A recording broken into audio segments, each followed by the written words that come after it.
दूसरा प्रश्न, जब आपका प्रवचन पढ़ता हूं तो आश्चर्य होता है, लेकिन उसे ही जब सुनता हूं तब सिर्फ ध्वनि ही ध्वनि गूंजती रह जाती, अंत में रह जाती है केवल शून्यता और भीनी भीनी मस्ती। क्या यही आपका स्वाद है प्रभु?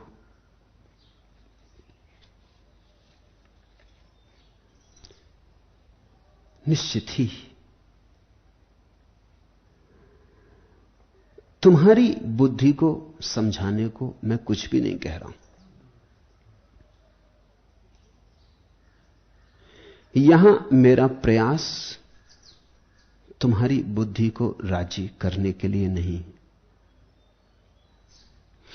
या तो कभी बोलता हूं भक्ति पर, तब प्रयास होता है कि तुम्हारा हृदय तरंगित हो, या कभी बोलता हूं ज्ञान पर, तब प्रयास होता है कि तुम हृदय बुद्धि दोनों का अतिक्रमण करके साक्षी बनो। लेकिन बुद्धि के लिए तो बोलता ही नहीं। बुद्धि तो खाद जैसी है, जितना खुजलाओ, खुजलाते वक्त लगता सुख, पीछे बड़ी पीड़ा आती। तुम्हारी बुद्धि के लिए नहीं बोल रहा हूं, तुम्हारे सिर के लिए नहीं बोल रहा हूं। या तो बोलता हृदय के लिए कभी, या बोलता उसके लिए जो सबके पार है, हृदय बुद्धि दोनों के। या तो साक्षी के लिए, या तुम्हारे भाव के लिए, या तुम्हारे प्रेम के लिए, या सत्य का तुम्हारे भीतर जागरण हो उसके लिए। और अधिकतम लाभ उन्हीं को होगा जो बुद्धि को छोड़ के सुनेंगे। बुद्धि से सुना कुछ खास सुना नहीं, शब्दों का सुन लेना कुछ सुनना नहीं। मैं जो बोल रहा हूं उसकी ध्वनि तुम्हें गुंजाने लगे, तुम सांप के तरह डोलने लगो। यह कोई तर्क नहीं है जो मैं यहां दे रहा हूं, एक उपस्थिति है। इस उपस्थिति से तुम आंदोलित हो जाओ। शुभ हो रहा है, फिक्र मत करो। जब होता है ऐसा तो बड़ी चिंता होती, क्योंकि आए थे सुनने और ये क्या होने लगा, ध्वनि ध्वनि गूंजती रह गई, हाथ तो कुछ आया नहीं, ऐसा लगता है। सोचा था कुछ ज्ञान लेके लौटेंगे, कुछ पोथी थोड़ी और बड़ी हो जाएगी बुद्धि की, थोड़ा और भार लेके लौटेंगे। ये क्या हुआ जा रहा है? सिद्धांत तो हाथ नहीं आ रहे, संगीत हाथ आ रहा है। संगीत लेने तो आए भी नहीं थे, ये तो सोचा भी नहीं था। तो मन में चिंता भी व्याप्ति है, और ऐसा भी लगता है कहीं ऐसा तो नहीं हम गंवाए दे रहे हैं, क्योंकि सदा तो हमने जीवन में केवल शब्द ही जोड़े, सिद्धांत ही जोड़े। इसलिए स्वभावतः हमारा अतीत कहता है ये क्या कर रहे हो, कुछ संग्रहित कर लो, कुछ ज्ञान पकड़ लो, कुछ जुटा लो, काम पड़ेगा पीछे। इस मन की बातों में मत पड़ना। अगर तुम्हें संगीत सुनाई पड़ने लगा, अगर ध्वनि सुनाई पड़ने लगी, अगर भीतर लहर आने लगी, तो शब्द से तुम पार निकले। शब्द से पार जाता है संगीत। इसलिए तो संगीत सभी को आंदोलित कर देता है। संगीत की कोई भाषा सीमित नहीं। हिंदी बोलो, जो हिंदी समझता है समझेगा। चीनी बोलो, जो चीनी समझता है समझेगा। जो चीनी नहीं समझता उसके लिए तो सब व्यर्थ है। लेकिन वीणा बजाओ, सारे जगत में कहीं भी वीणा बजाओ,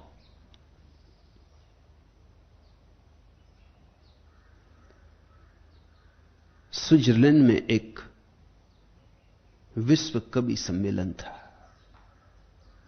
उसमें भारत से 2 कवि भाग लेने गए, एक हिंदी के कवि और एक उर्दू के। उर्दू के कवि थे सागर निजामी। हैरानी हुई, हिंदी के कवि को तो लोगों ने सुन लिया सौजन्यतावश, लेकिन कोई मांग ना आई कि फिर सुनाओ। लेकिन सागर निजामी को तो लोग पागल हो गए। खूब मांग आने लगी कि फिर से सुनाओ, फिर से सुनाओ। खुद सागर निजामी हैरान हुआ कि मामला क्या, इनको समझ में तो कुछ आता नहीं। लेकिन तरन्नुम, गीत तो पकड़ में आता था, शब्द पकड़ में नहीं आते थे। हिंदी कविता तो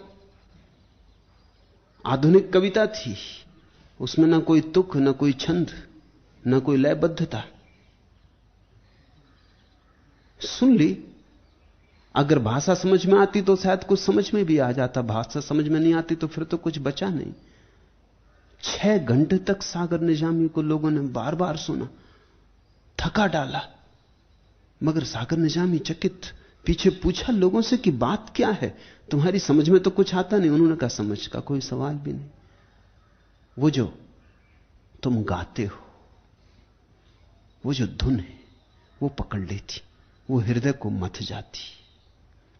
हम समझे नहीं फिर भी समझ गए। यहां जो मैं तुमसे बोल रहा हूं उसमें अगर तुम्हें शब्द ही समझ में आए तो परिधि समझ में आई, अगर संगीत पकड़ में आ जाए तो केंद्र पकड़ में आ गया। अगर शब्द ही लेकर गए तो तुम थोड़े और बुद्धिमान हो जाओगे, वैसे ही तुम बुद्धिमान थे और बीमारी बढ़ी। अगर संगीत पकड़ में आया तो तुम सरल होकर जाओगे, वो जो तुम बुद्धिमानी लाए थे वो भी यहीं छोड़ जाओगे।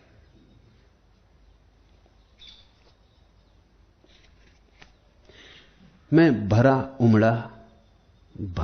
उमड़ा गगन भी, आज रिमझिम मेघ, रिमझिम है नयन भी। कौन कोना है गगन का आज सूना, कौन कोना प्राण मन का आज सूना। पर बरसता में बरसता है गगन भी, आज रिमझिम मेघ, रिमझिम है नयन भी। मौन मुखरित हो गया जय हो प्रणय की, पर नहीं परितप्त है तृष्णा हृदय की। पा चुका स्वर आज गायन खोजता हूं, पा चुका स्वर आज गायन खोजता हूं। मैं प्रतिध्वनि सुन चुका ध्वनि खोजता हूं। पा गया तन आज मैं मन खोजता हूं, मैं प्रतिध्वनि सुन चुका ध्वनि खोजता हूं।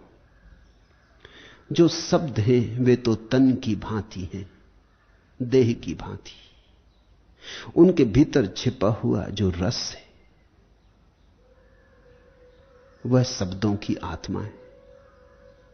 जब तुम डोलने लगो, जब तुम्हें मेरी ध्वनि घेरने लगे, तुम मेरी ध्वनि में खोने लगो। मेरी ध्वनि जब तुम्हें नशे की तरह मदमस्त कर दे, तब तुमने प्राण को छुआ, तब तुमने मूल स्वर को छुआ। वेणुधारी वेणु तुम ऐसी बजाना, विस्मरणकारी कि गत वन प्रांत निर्गत। मैं चलूं पीछे तुम्हारे मुग्ध अवनत चेतनाहत। ओम तत्सत तत्सत सतत। वेणुधारी वेणु तुम ऐसी बजाना, विस्मरणकारी कि गत वन प्रांत निर्गत। मैं चलूं पीछे तुम्हारे मुग्ध अवनत चेतनाहत। जो कह रहा हूं वह तो ऊपर ऊपर, जो तुम्हें दे रहा हूं वो कहने से बहुत भिन्न और बहुत गहरे। शब्द तो तुम्हें उलझा रखने को है,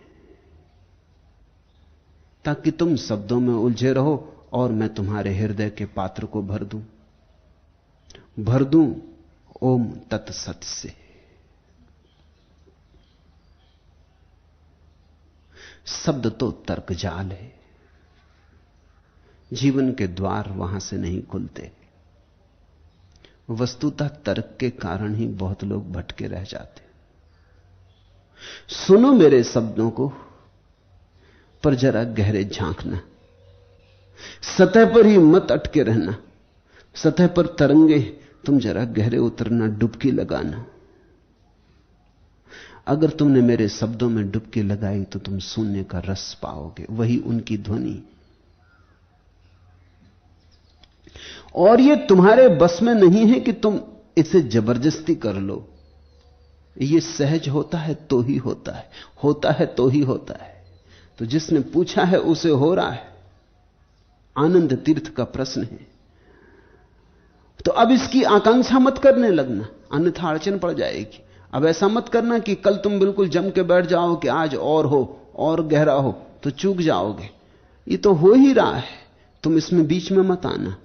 तुम इसकी आकांक्षा भी मत करना, तुम इसकी प्रतीक्षा भी मत करना, अपेक्षा भी मत करना, तो यह गहरा होता जाएगा।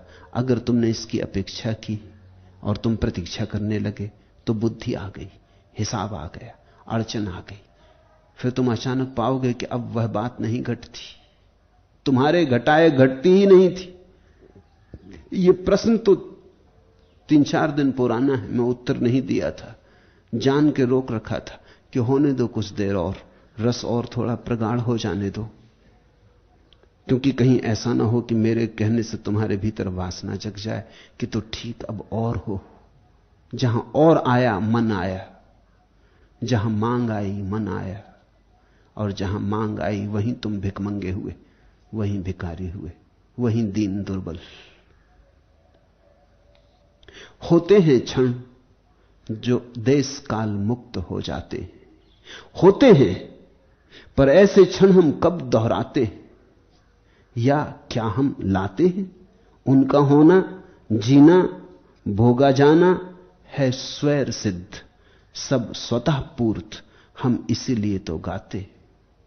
तो जब गुनगुन आ जाए गा लेना, जब ध्वनि पकड़ ले डूब लेना, डुबकी ले लेना, जब ना आए तो तने बैठे प्रतीक्षा मत करना। हवा के झोंके हैं, जब आते हैं आते, ऐसे ही प्रभु के झोंके भी आते, मनुष्य के हाथ में नहीं खींच लाना, प्रसाद रूप आते। बस इतना ख्याल रहे सब शुभ हो रहा है, मांग भर ना बने। अन्यथा मनुष्य के मन की पुरानी आदत है, जिसमें सुख मिलता उसकी मांग पैदा हो जाती, बस वहीं सब अड़चन हो जाती। दोहराने की बात ही मत करना। जीवन में कोई अनुभव दोहराया नहीं जा सकता। होगा, बार बार होगा, लेकिन तुम दोहराने की आकांक्षा मत करना। ज्यादा होगा, लेकिन तुम दोहराने की आकांक्षा मत करना। तुम तो जो प्रभु दे दे उससे स्वीकार कर देना, लेना। जिस दिन दे दे धन्यवाद, जिस दिन ना दे उस दिन भी धन्यवाद, क्योंकि जिस दिन ना दे समझना कि आज आवश्यकता ना थी, जरूरत ना थी। जिस दिन दे समझना जरूरत थी। तीसरा प्रश्न,